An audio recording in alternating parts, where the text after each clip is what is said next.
Did you know your stomach growls louder when it's empty?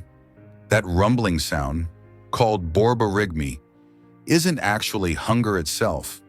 It's your digestive muscles squeezing air and fluids around. When your stomach is full, food muffles the sound. But when it's empty, it's like an echo chamber, making every growl louder.